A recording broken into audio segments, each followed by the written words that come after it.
Owens, who hasn't played in a game since 2010, went on the Rich Eisen show, shout out to Rich, and said that he has had his people call the Cowboys to see if they were interested in Owens returning to the team.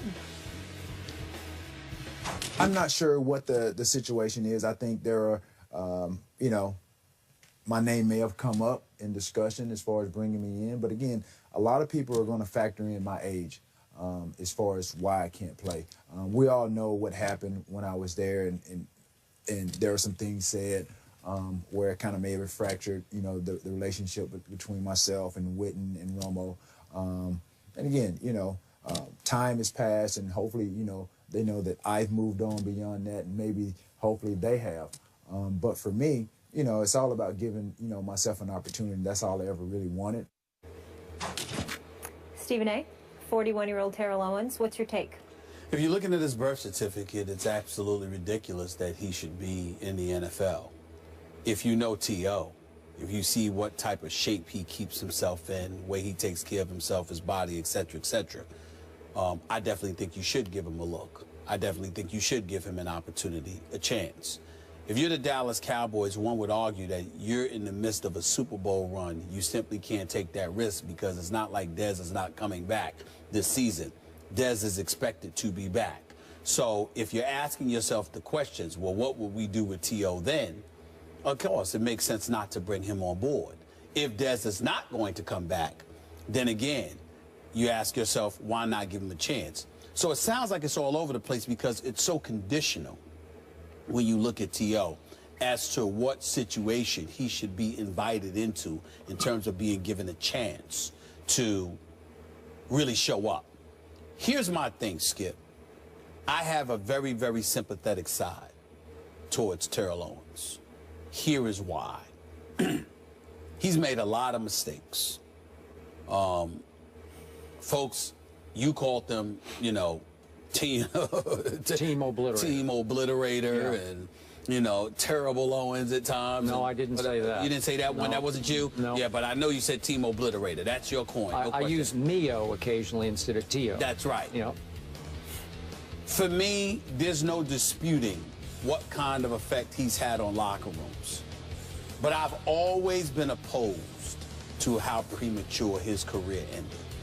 This guy, 15,934 yards, 153 touchdowns in his career, 1,078 receptions. When he retired, when he left the game, rather, he was second all-time to Jerry Rice in those categories. When you talk about three of the most elite receivers in NFL history, there's usually a discussion involving him, Randy Moss, and Jerry Rice.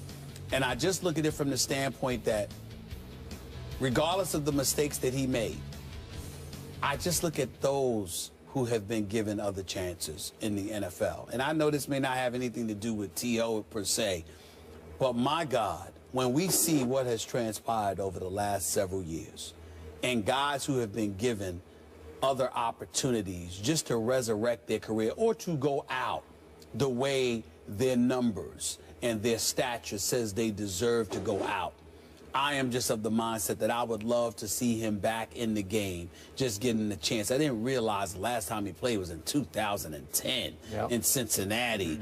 11, you know, I mean, I'm just looking at it right now. 72 receptions, 983 yards. And then, you know, with Seattle, he was in training camp and ultimately got let go. I don't think that was because he dropped a couple of passes, because I saw him catch a couple of good ones, too.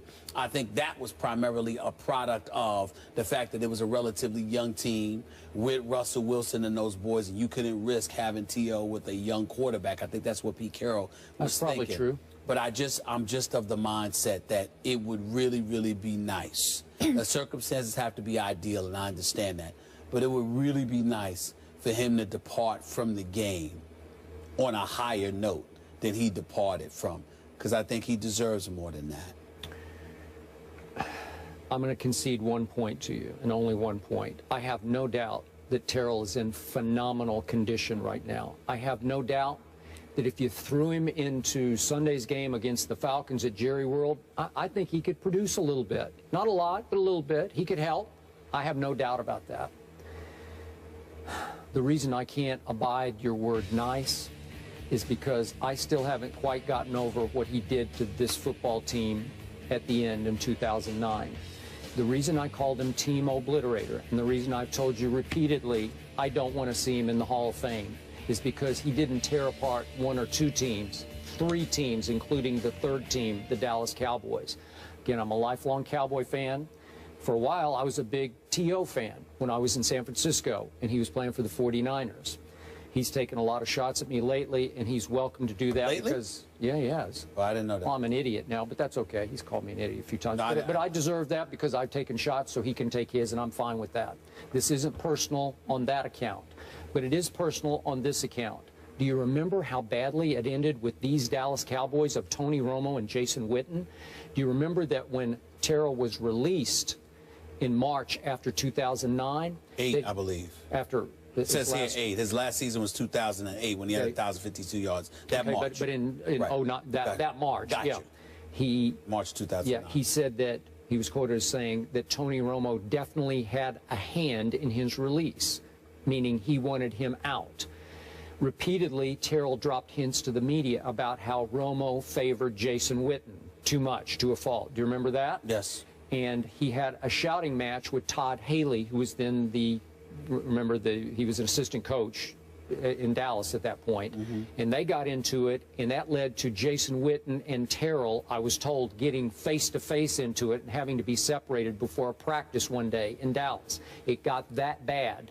So given all that backdrop, given the fact that a very talented Dallas team crumbled at the end of that year, losing 3 of its last 4. And you remember what happened at Philadelphia in the final regular season game that year as they missed the playoffs? They lost 44-7 because they had been torn apart internally, I think, foremost by one T.O. He split that locker room the way he split locker rooms, I thought, in San Francisco and Philadelphia. My point is, there was so much bad blood that to have the audacity to think that you could make a call to Jerry Jones and say, hey, remember me, I'm available, is mind-blowing to me. That you would want to go back with that quarterback and that tight end, who, by the way, is still pretty good. I would have to say Jason Witten is pretty good. And obviously, they are best friends. They've been best friends from the start, so it's hard to break that apart. But does Tony Romo favor Jason Witten? Oh, maybe positively he favors him. I mean, it's not a bad thing to throw him the ball every once in a while, especially in the last play of the game against your New York Giants on opening Sunday night. So my point is, Jerry Jones loved Terrell. He brought him there. It was Jerry's choice, not Bill Parcells' choice. It was Jerry's, and he's got a soft spot just the way you have for Terrell.